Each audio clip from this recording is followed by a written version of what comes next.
All right, hello. My name is Donna Serdula, and I'm the author of the book, LinkedIn Makeover, Professional Secrets to a Powerful LinkedIn Profile. Joining me today is Bill Fell, and Bill Fell is a highly sought-after medical recruiter and rapid results career coach. Now, I've known Bill for years, and I'm really happy that he's joined me today for this live broadcast. Over the next 30 minutes, Bill and I are going to share with you our effective job strategies.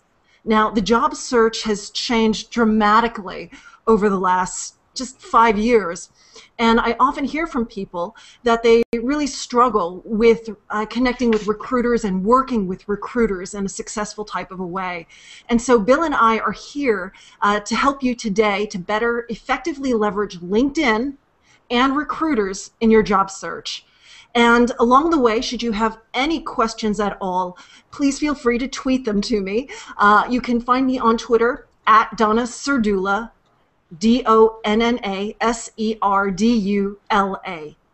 And so let's get started. Bill, again, thank you for joining us. And can you give me a little bit of an idea of how did you get involved in recruiting? Well, Don, thanks for having me. I really do appreciate being here today.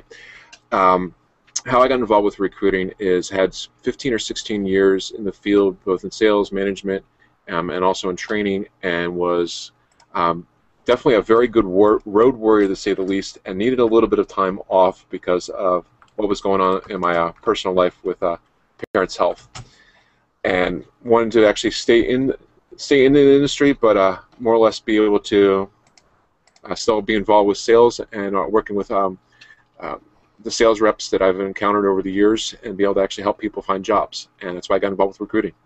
Fantastic. Well, right off the bat, let's just get right into some of these questions. What, in your opinion, in terms of technology, what technology should a job seeker be using if they are really serious about finding a job in today's economy, in today's technology? The two most powerful assets that they have available to them are going to be using LinkedIn and then also using Indeed. There are a ton of other sites available and everything else like that, but when we look at it, those two are really going to give you the greatest bang for your buck, and considering that they're both free, you're going to feel like a millionaire. That's fantastic. Clearly, LinkedIn is our specialty. I haven't done much with Indeed. Is it just Indeed.com? Is that where a person would go? Yes, Indeed. Indeed.com. That is correct. Hey, we both got the laugh here. Hey, just for all of our viewers here, we were literally dealing with technical difficulties for about 20 minutes beforehand, and finally we've actually figured out where the duct tape was and got everything operational. And I'm sure Donna's probably hairdresser is going to be getting a few extra minutes with her in on her next visit. Well, the hair is on the floor that I was pulling out. Well, look, I guess the next question that I have for you, Bill, is, as a recruiter, how do you use LinkedIn?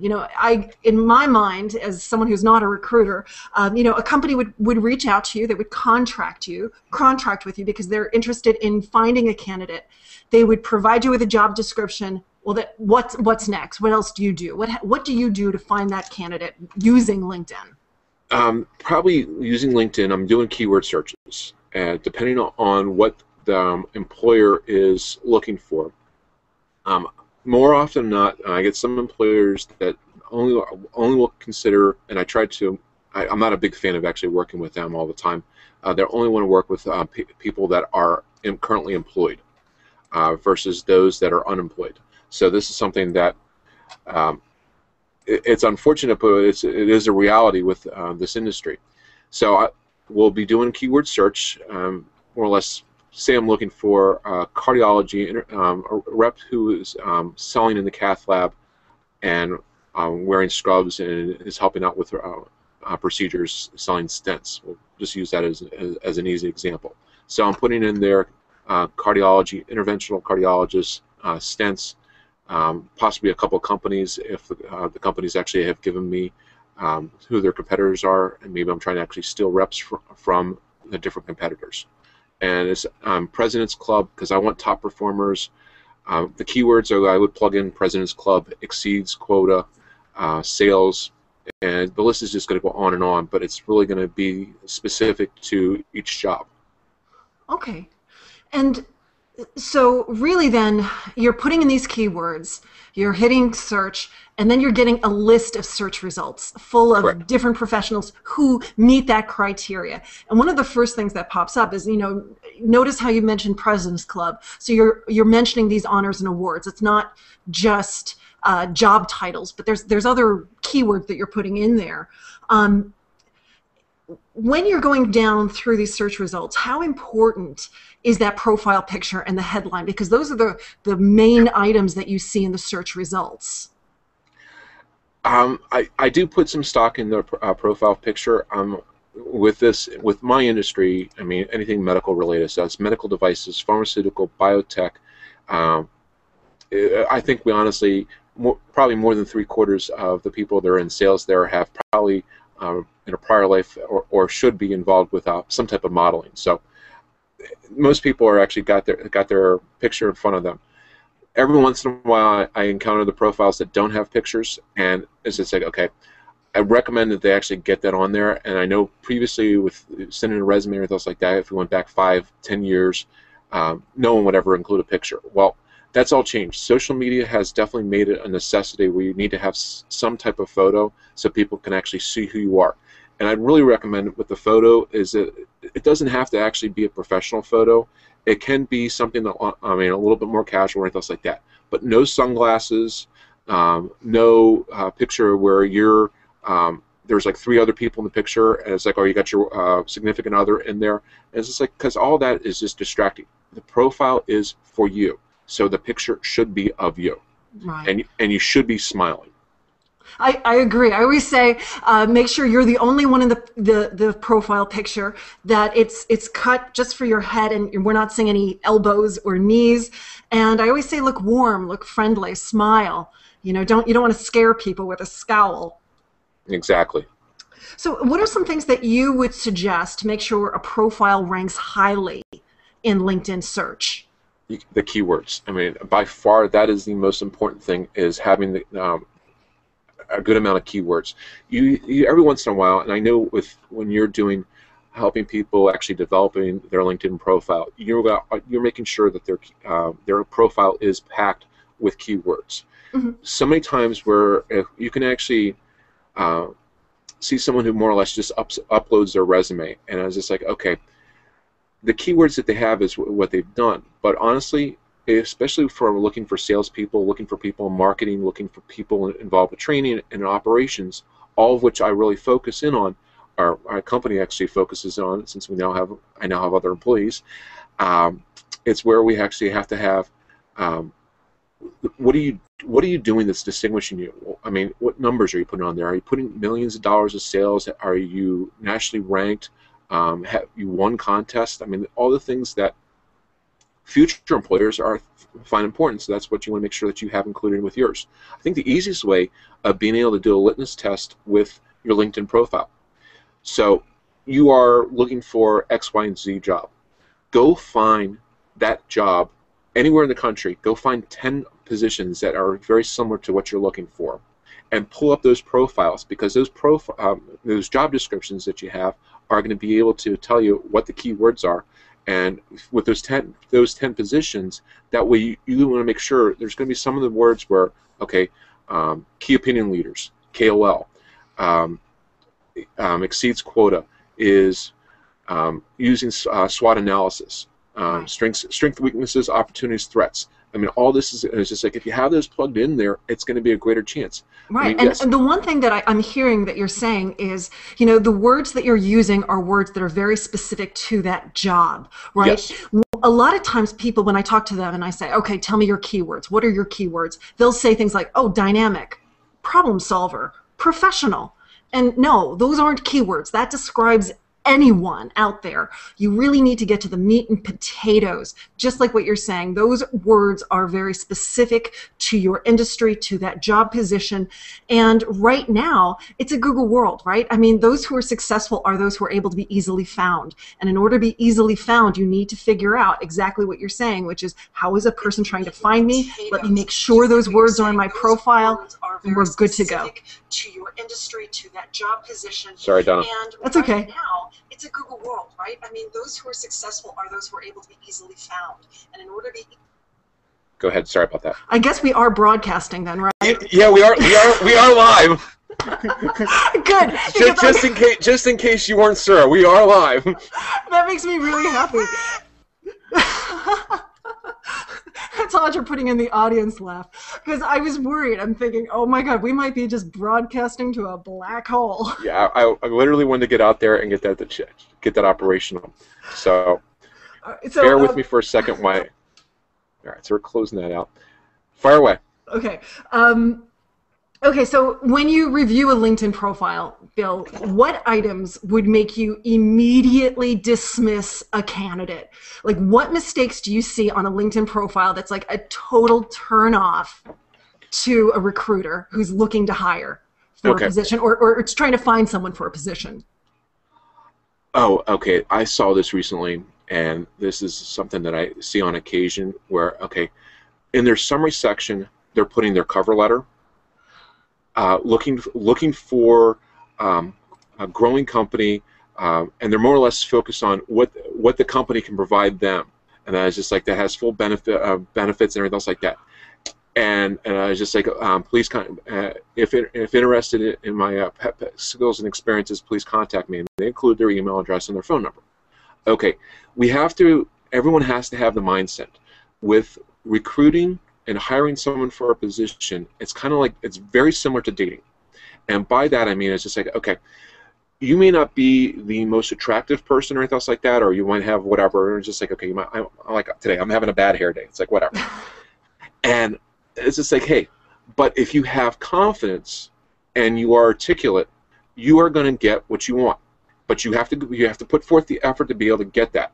And where if you're looking like you're desperate and you'll just take whatever's available, even if it's half of what you're making or a third of what, 2/3 or less what you were making, no one wants someone's desperate. They want people that are going to be stand up and they're going to be leaders. Because honestly, it's just, we really need leaders. We need people, and that doesn't mean that you actually have to be in a leadership role.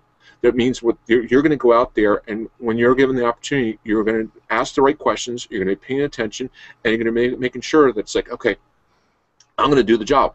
And it's just like, and you got to have the mentality. Because I've watched it time and time again. I mean, it's just like, you and I met 4 years ago. We met at a networking event, and we both knew each other right off the bat that we were incredibly confident, and we had more people lining up to talk to us than the rest of the people around there, because they weren't comfortable with that. And I was just like, hey, strangers don't exist in my world. And when I deal with most salespeople, that's pretty much, something I want to see as just like, are you able to, because I've never really thought about cold calling. I've done cold calls my whole life, because honestly, it's just like, hey, knock on the door, walk in, hi, I'm Bill Fell, blah, blah, blah. And that's just my personality. And most successful salespeople have that personality. Every once in a while, I encounter someone who's never been involved with sales, and they always ask, well, why would you be involved with sales? I was just like, why wouldn't I? I was just like, that's what gets me going. When you really look at it, that's where I want to be. Yeah, and I think most job seekers need to think of themselves as a salesperson, because they're selling themselves. And the two issues that I see is, it's like what you said, which is I want this, I want that, or they think very tactically, and they'll put in their summary, I file and I write emails and I do this and I do that, and they don't think in terms of the results. It's the results that really make a difference, because when you think of a person who's hiring, what's in it for them? They want to know that you're going to deliver the goods, that you're going to make them look good, that you're going to provide what they need, as opposed to, I want to make sure you're giving me the right benefits. I'm going to have a nice office, or the mere fact that you just are capable of doing very normal everyday tasks, right? Exactly. So are there any other items, like if you're going through a LinkedIn profile, are there any other things that would just turn you off immediately? So clearly a bad summary. I would have to assume a bad, not a very good profile picture. How about jobs or recommendations? I mean, honestly, if I had to, I've never negated someone based on a profile picture. I mean, I've literally called them up and told them, it was just like, okay, I would just say, I want to consider you for this position. And, sorry about that. I want to consider you for this position, but it's just like, you need to get a better picture where you're actually smiling. Because what you have right now is just like, you look mean, and honestly, I don't want my employer or the company I'm working for to just like be a little concerned. It's like, okay, we got this person that's been unemployed for a little bit or whatever, and they're doing X, Y, and Z. It's like, we want someone that actually got. I mean, it's just like, we want someone I can actually like, and people I like are typically people that are smiling. Yeah, yeah. So, how can a job seeker best utilize LinkedIn to their advantage during their job search? Are there any keys that you have that they could do to really make sure that they catch your eye and that there's someone that you could bring to that hiring manager? Sure. I think the biggest thing is, okay, so you with profiles, you create some of the best profiles I've seen every once in a while. And I mean, I don't look at all. I mean, we don't share who we're working with for various reasons because of confidentiality. But when we look at certain profiles, okay, where someone just has the company that they work for and the title that they had, no other content whatsoever, and it's just like, that's not one where you're really going to be looking at that person, because it's like, okay, unless you know for a fact that's a competitor, I don't know if this person's won any awards or if they're just picking up a paycheck. And unfortunately, there's some people out there that are just picking up a paycheck. I mean, they go through the motions and they don't, I mean, they make their numbers and they do the bare minimum and they stay off the radar screen. And that's fine and dandy, but honestly, if you're looking for a job and you actually want to get an increase in salary, I mean, you want to make sure you got some substance behind your profile. I mean, I'm hoping I'm answering your question. Yeah, no, absolutely. I mean, I'm thinking, I know that you and I have talked about this before. What you just said is very, very good.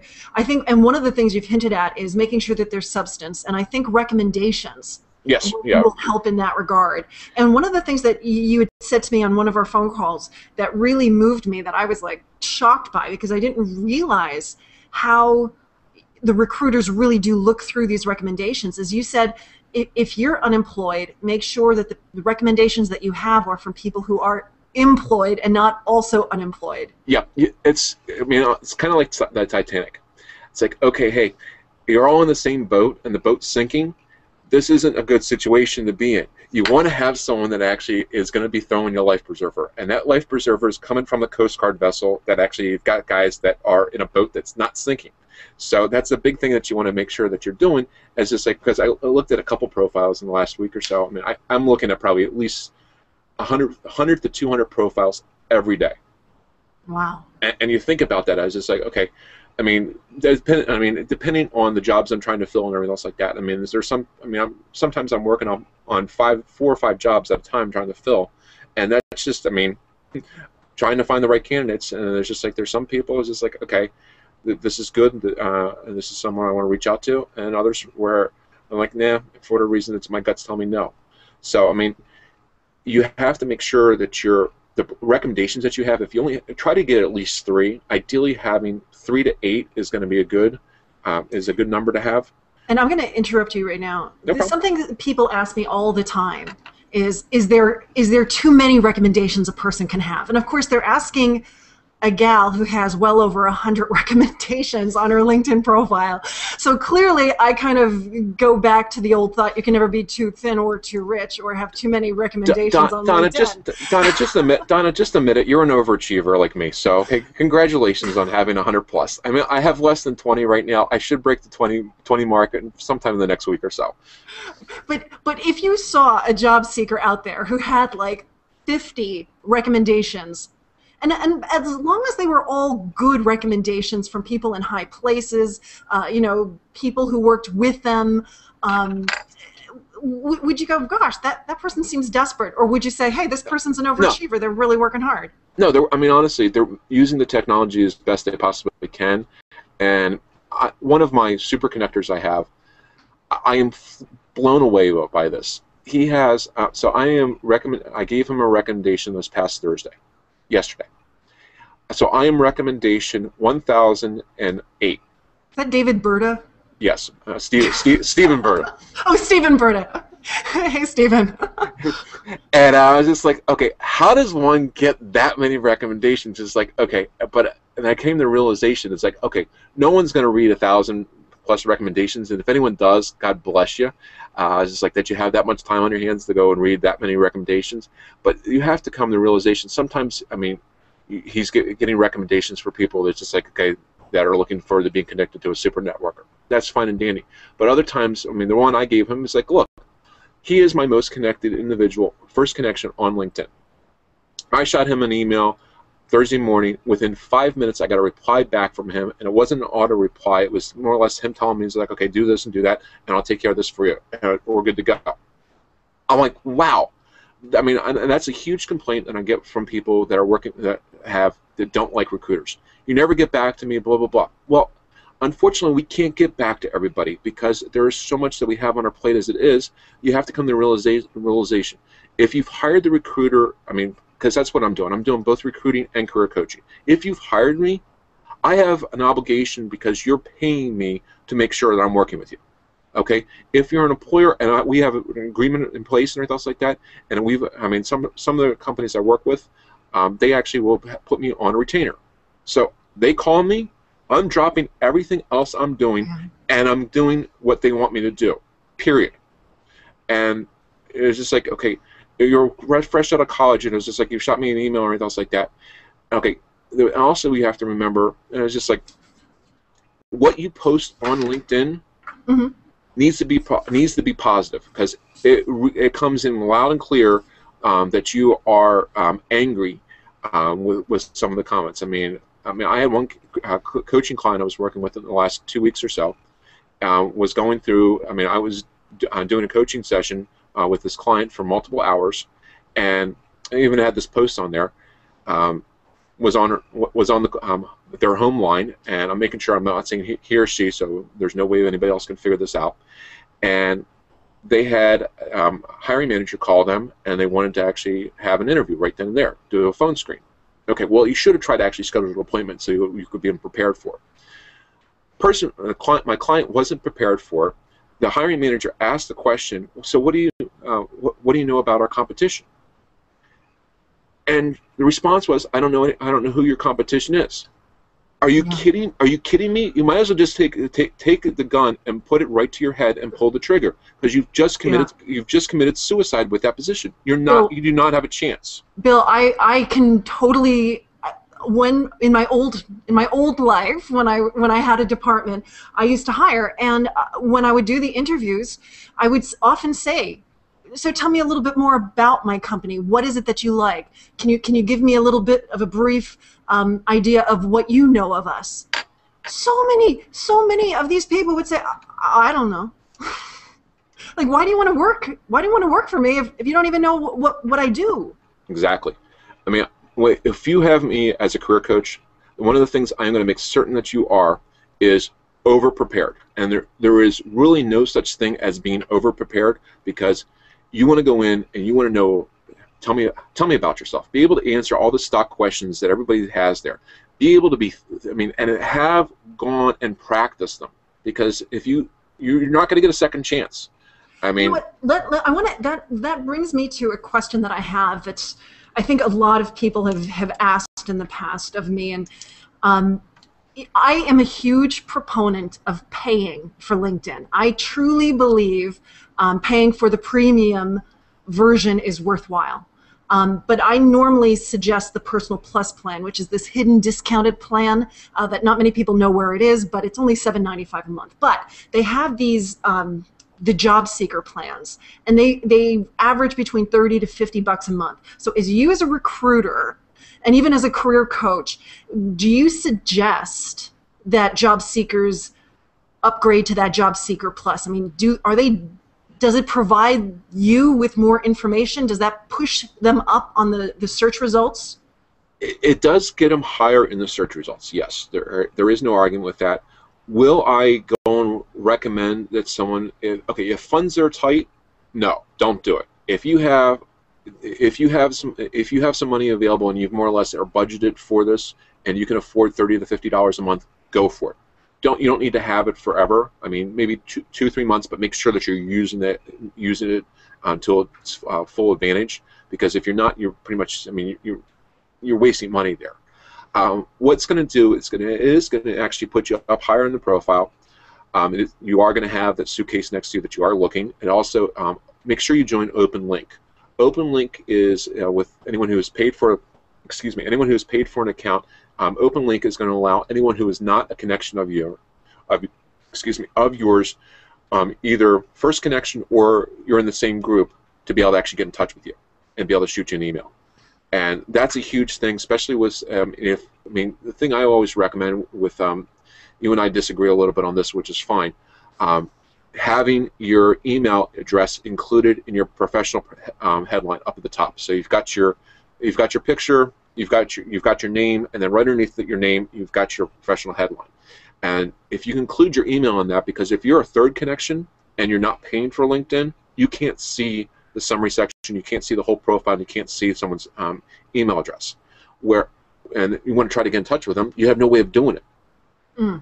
And where if you have paid, you can do that, you can get in touch with it. So it's just like, this is where, okay, and I've had enough problems with having a premium account, and honestly, my premium account for the month I've had it ends on Monday. It will be canceled on Saturday, because I really, the level of customer service is no different from what I've had with a free account. Right, and customer service for LinkedIn is just doesn't really exist at all. Well, you know what I say with the headline, and you and I do, I think we agree and we disagree. But for me, the headline is a headline, and by putting in the email address, it just takes up so much of that real estate. You only have 120 characters, and I believe in really using that headline to stuff it with keywords, stuff it with a results statement. But it is important, and I think what we're saying is you have to make it easy for recruiters and hiring managers and just people out there to connect with you. So you need to put in your contact information. If you put your email address, if you can, put it into your subject or your headline, that's fine. If you can't, make sure it's just in the contact information section of LinkedIn. Make sure it's at the top of your summary. Make sure it's at the bottom of every single experience. So when a person realizes, wow, this person really is someone I want to connect with, they can easily reach out to you. And one of the things I have said in the past, and I will always say, is success on LinkedIn is getting off LinkedIn. You want to make it easy to pick up the phone and call you, because that's where real world relationships are truly forged, and that's where deals are done. Without a doubt. I mean, I haven't been on LinkedIn since January of 2009, and I was using it as a job seeker initially, and changed gears, and was just like, now I got involved with recruiting.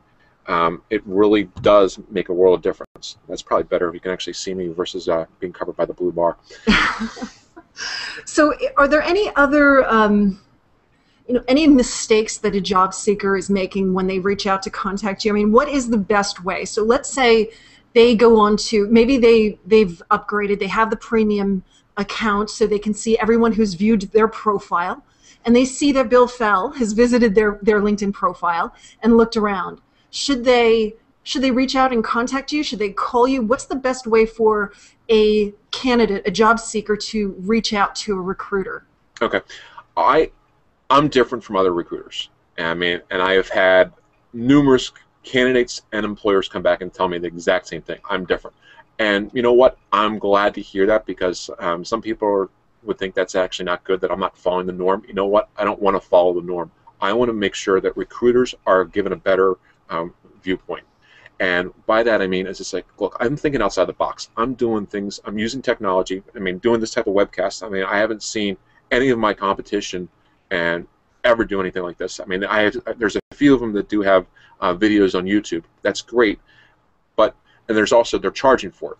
We're providing a lot of free information today that is going to be beneficial across the board. And if anyone's interested, I mean, definitely connect up with me, invite me to your network. shoot me an email. That's probably the best way of getting in touch with me, and hopefully I'll be able to respond to you and be able to give you additional information. Getting back to your question, remember your manners. I every once in a while, remember your manners, and if you're shooting an email to someone and say to them, please give me a call, include your phone number. Oh my God.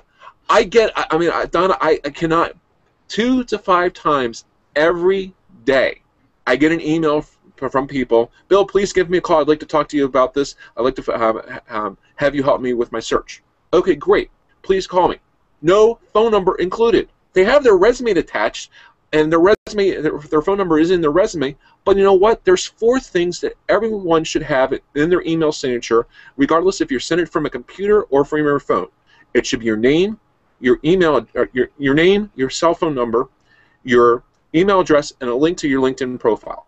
And if you want to put number 5, the city that you're closest to, city and state. So people actually, it's like, okay, this is where this person's calling from. This is what they're interested in. They're from Philadelphia, PA. Beautiful. That makes recruiters' jobs a hell of a lot easier, because recruiters, as we've said, we don't have much time. So literally, if I got 3 people and I got a phone number in front of me, I'm going to make sure I go with the one where I have the phone number. It's so simple. You know, guys, all you have to do is make it easy. Make it easy. Put in your phone number. Put that in make sure it's on your LinkedIn profile. Make sure it's on your email signature. Make sure it's on your resume, on your cover letters. Just look at it through someone else's eyes and make sure that you're doing everything you can to make it easy. Let me ask you this, and then I'm going to go hit Twitter because I've got some questions coming in. Cool. But what advice would you give to someone who is unemployed? And one, what do you think of not having a current position on your LinkedIn profile versus putting in a current position, but the current position being looking for my next opportunity? And what do you think of when, like, do you often get people telling you that they're employed and they're not really? Okay. Yes. Okay. We'll do the answers in reverse order. So tell me that their LinkedIn profile says that they have a current employment and everything else like that, and or more or less they have a severance with their company, so they still are employed, technically employed. Fine. But then they have the ones that, okay, the severance is over, and it's been over for more than 3 months. I mean, if you're still within that 3-month window, okay, I'll give you the benefit of the doubt there. But once you get past that 3-month window where your severance is over and everything else like that, okay, you need to change it. And there's several different ways of going about it. I mean, I've seen where one of the guys that we will not mention his name makes a recommendation. It's just like found a group, and it's just like for leaders in pharmaceutical sales in Philadelphia. Okay, great. That's easy for our recruiters to find, but it's more or less screaming to me, you're unemployed. And it's just like, hey, I mean, it's just like, look, do something. Even if you're doing volunteer work, but the thing that you want to make sure that you have, okay, if you're going after an account manager position, that needs to be part of your, part of the current, most current title that you have. So when people type that in, that's going to show up. I mean, because keywords are really based on not only President's Club and all that other stuff, it's also based on titles that you have. And so the titles that you have, so I mean, I'm not going to call up someone that is a regional director and ask them if they want to be an account manager. I mean, that's more or less 2 or 3 steps back in their career, and they'll be furious with me right off the bat. So I mean, that's not a good idea by any means. But it's like, okay. The other 2 questions that you had for me. All right, so I'm going to go to my Twitter feed, and we'll see what people are asking. All right, so Gary Kahn has asked, what do you think about the LinkedIn endorsements? Because that's the newest, I call it recommendations light. It's a way of endorsing people for skills and expertise. So you're just really saying, hey, this person's great at this skill set. So it's like a one-word endorsement as opposed to a paragraph in a recommendation. You as a recruiter, what do you think? Are you looking at those endorsements? Does it make a difference to you? It's a relatively new feature. It's not going away. I mean, and LinkedIn has made that loud and clear that that is going to be included. Having having a few endorsements. I mean, okay, if you have if you have at least 10 on a couple different things, that's great. If you don't have that many connections, I mean, you've got less than 100 connections, and you've got maybe 2 or 3 endorsements for 2 or 3 different things, that's fine. Honestly, I'm not going to put much stock in it, but I mean, it's just like, hey, if you have, where you're over the top and you've got a ton of endorsements, okay, that's going to give, I mean, it's going to give, I'm going to put a couple extra pennies on your scale. Right. But I mean, honestly, but I'm not. It's not going to tip the scale one way or the other. I mean, whether you Yeah. have a lot of them or not. As a LinkedIn profile writer and someone who really specializes in the optimization of LinkedIn profiles, I will tell you this, Gary, and that is my belief with endorsements. It's all about search engine optimization. The way the LinkedIn profile works, if you want your profile to fare well, you got to figure out what those keywords are. You got to stuff those keywords into your LinkedIn profile. It's that simple. It's almost like the old Alta Vista or Hotbot search algorithm technology from back in the day. It's how many times do you put those keywords in. But so what LinkedIn wants to do is they want to find a way of taking that away from us, like making it less hackable. And I believe that's what this endorsement feature is all about. It's really making it, taking it out of your control, having other people endorse you for those keywords. And I believe ultimately, eventually, what they're trying to do is have those keywords provide the authority to your profile to raise higher in search results. That's my belief, what I think they're trying to do. It is a little weird. I don't think this is the very last iteration of it. But I do think you need to, at least take some stock in it, try to manage it, endorse people, get some endorsements. Just like Bill said, I don't think it's going to hurt you terribly if you don't have that many, but, stand out from the crowd and get them. Let's look at what other questions I've got. And Donna, we're now in the overtime, so this is good. Oh, okay. Well, Hey, 10 more minutes. No. I have no problem going until 5 o'clock. And if we have people that stay on board, great. If they need to get off, more power to them. But honestly, hey, this will be available on YouTube, and then also will be available on this website. So Yeah. they can be able to pick it up if they want later at a later time. All right, let's keep hitting these. So I've got one. I applied for a job with LinkedIn, and let me see. I applied for a job with LinkedIn, and and the phone number did not show, so I had to add it to my headline. It was in my contact information. I don't know what they're asking. I'm moving on to the next question. Polly Hall says she's been out of work for 5 years. She's got no recommendations. How do you ask for recommendations if you haven't worked in a long time? Okay. I have to find out what she was doing or anything else like that, because I mean, I'm assuming that she has actually had a full-time job the 5 years prior. Let's just say, okay, so she was off for 5 years. I mean, so she was unemployed and probably had kids. We'll throw that out there. Okay, so you've been a stay-at-home mom and taking care of the family or anything else like that. So we'll give you that. And that actually, I mean, I've seen a few profiles that have actually put that on there, took care of the family, raised the kids. I mean, and that actually is, I mean, there's a lot involved with that. I mean, God knows my mom is qualified for being a saint for managing my brother, my younger brother and I when we were younger. I mean, because my dad was an executive with a chemical company, and my mom more or less took care of us. So it's just like, hey, I mean, and it's all about being honest, right? I mean, yeah, it's being honest and position it. I mean, and if you had I mean, okay, so you've got to be. I mean, hopefully you're still in touch with maybe someone you worked with from 5 years ago, and ask them if they can give you an endorsement. If they can't, and if you can't find anybody, fine, so be it. I mean, you know what I'm going to say is, Polly, you know people. There's people out there who are willing to recommend you.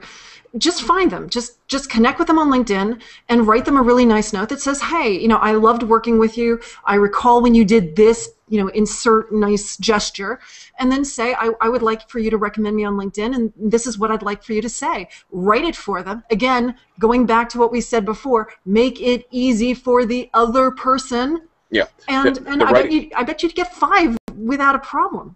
The writing it, you're guaranteed, because I mean, all they have to do is cut and paste. Yeah. I'm a marketer, but trying to change careers. How do I make my profile work for me?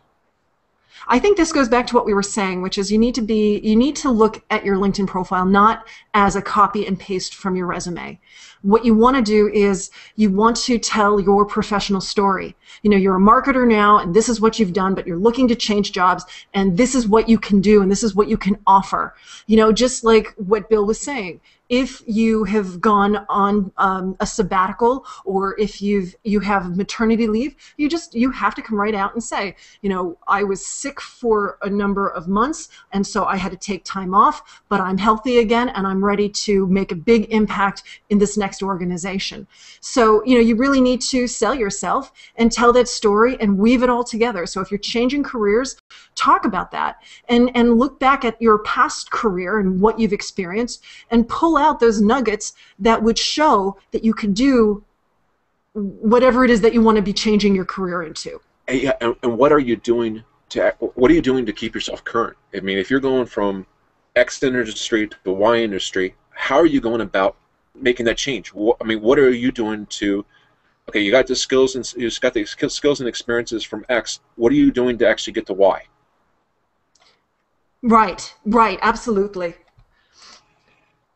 All right. I have some other questions. Okay. The one is about age discrimination. This is something I hear all the time. It's, oh, I don't want to put in my picture because it's going to show that I'm older. I'm not going to put in a graduation date because it's going to age me. But I almost say by not doing those things, you're already pretty much waving the flag and saying, hey, I'm older. What do you think? Okay. It's going to be dependent on if you've been a rep for 20 years, it's going to be a little bit harder for you to actually, I mean, there are going to be companies that are going to still want people that have 20 years, 25 years of experience, and they think that's an asset. And there's other companies that they pretty much, I mean, they have an unwritten rule that no one will ever admit to, that there's this like, look, we want people that have no more than 10 years of experience, 10 years out of college, and are still young and are going to be with us for a while. Chances are they're going to be with them 2 to 5 years, but whatever. Putting your age in there as just like, okay, I don't have the year I was born. Yeah, I don't either. I mean, but if you look at my profile, you can pretty much figure out I'm in my late 30s, early 40s. I'm 41, and I was just like, so what? But if you have where you're over 50, this is where it becomes a little bit more of a challenge. And if you are smart about it, include in your summary of your LinkedIn profile, okay, I was just like, I'm looking, currently unemployed, and I'm actually looking for my next position that I want to actually work with this company for the next 10, 12, 15 years. Spell it out. I mean, it's just like, hey, and I was just like, I mean, all what I bring to the table is a level of experience. I'm not wet behind the ears. I'm not going to be making the mistakes that someone's just recently out of college is going to make. I've done all that before, and the biggest challenge I'm going to have is maybe just learning the technology. But this is how I've gone and addressed learning the different technology. Yeah, I think that's so important. It's showing that you are, keeping up, you get the trends that are going on. And, honestly, I say throw it out there, because if there is a company out there that isn't interested in you because of your age and the experience that you offer, don't even waste your time with them. There are many companies out there that do. Find those companies, because why would you want a company to succeed if they just don't like the core of your being? Well, Donna, there was an article that I posted probably within the last 2 weeks, and I don't know if it's still active on my LinkedIn profile or not. It was called Hiring Grandma. And when we look at it, it's just like the people that are, okay, grandparents. I mean, 50, I mean, honestly, that could be 55 plus. Mm-hmm. And they're more reliable. They actually have, you think that they're going to have higher health care costs or anything else like that. Like, no, because they honestly, they go out of the way. They actually go to the doctor when they're supposed to. Unlike our generation, where it's like, okay, we only go, I mean, okay, more so the males, we only go when really as absolutely necessary. The women typically will go when it's just like, okay, when you have to. I mean, and you'll go at least 2 or 3 times a year, whatever. One of the guys, it's like, all right, yeah, it's been 3 years. Oh, yeah, I'll go call my primary doctor up, what have you. And I was just like, I mean, there are a ton of advantages with hiring someone that actually is older in age and actually has that experience, even at a position that may not be at an executive level. Yeah, and you know what? It's owning it, showing your vibrancy, putting it out there, and I think a lot of people just it affects them more than it should. I say move forward. Yep. How about this, and then we'll I'll take any if there's any other questions, guys, tweet them to me at Donna Serdula. I'm going to ask this of Bill, and then we're gonna start closing up shop. But how much information should they be putting into their job description? I mean, how much detail do you need to see? One of the things I've always said is, we really want to show those accomplishments. We want to show results within the job description, but we don't need to go too granular because we want to give them enough information to whet your appetite so you contact us to request our resume so we can sell ourselves even more. That's always been the way I feel. Do you agree? What do you think? I agree with that, and I am definitely guilty of being too verbose. I mean, you see my LinkedIn profile, and I was just like, I shake my head at it on a daily basis, like, all right, I need to figure out ways of being able to reduce this. And I've reduced it a lot in the last 3 years, but there's still a fair amount that is like, okay, do I really need to have all these different call points I had in previous employment? It's like, no, I'm doing recruiting, but it's just where someone who's actually looking for a cardiology sales position, orthopedic sales position, neurology, or anything else like that, I'm like, I've called on those doctors, so I understand exactly what you're dealing with. And I know the personality that you need to have, and I know how you're going to, I mean, I can be able to tell within probably talking with you on the phone and being able to read your LinkedIn profile within 5 to 10 minutes whether or not you're going to be successful. Yeah. It's amazing what comes out in a simple phone call. I'm sorry.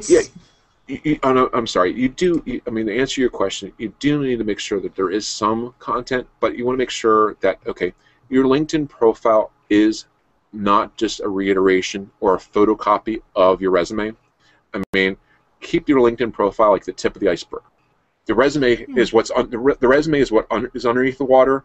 The LinkedIn profile is above the water. Yeah, and I always think in terms of, LinkedIn is that narrative, it's that introduction, it's that, person-to-person communication, and it should be compelling and it should be interesting. And then when they request that resume, that's where you're going to get all that granularity, all of the detail that backs everything up. So with that said, guys, thank you so much for joining us today. I'm going to be doing a lot more of these webcasts, hopefully 1 or 2 a month. Hopefully they won't be as stressful before the start time like we had today. Oh, let's hope. Because you did handle it well. I mean, I was just like, okay, where is the duct tape? How can we get this to work? Well, you know what? I was going to put you on Skype on my monitor if it got that bad. But hey, so look, guys, what I want you to do, Bill gave us his time and he gave us so much good information. Please reward him by connecting with him on LinkedIn. His name is one of the most simplest ones out there. It's Bill Fell, Billfell. Actually, Donna, I always say this. My name's a sentence, and I was just like fell down. Bill Fell. Period or exclamation mark. So exactly. Connect with him on LinkedIn. Send him a nice note. Let him know that you enjoyed the time and the effort that he put into this. And know that we're here. I've got Audra on the Hangout. Audra, she has no audio, but she's waving and smiling. We're here to write your LinkedIn profiles for you. And so if you look on the right-hand sidebar of the screen, if you go to linkedinmakeover.com, you can download our LinkedIn headline generator, or just check out our products and services. We've got tons of books and guides and different ways to help you stand out on LinkedIn and to really help you collide with opportunity. With that said, Bill, do you have any last points that you want to make? Oh, okay. Yeah, connect with me. I'm available for hire as a career coach. Reasonable. I mean, my rates are actually incredibly reasonable, and in fact, anybody who signs up with me, I'll give you 1 hour free for 1 hour every hour you purchase. Hey, that works. So. Perfect. All right, so give a call to Bill, connect with him, download my LinkedIn headline generator, and guys, thank you so much. Bye-bye. Thanks, Donna.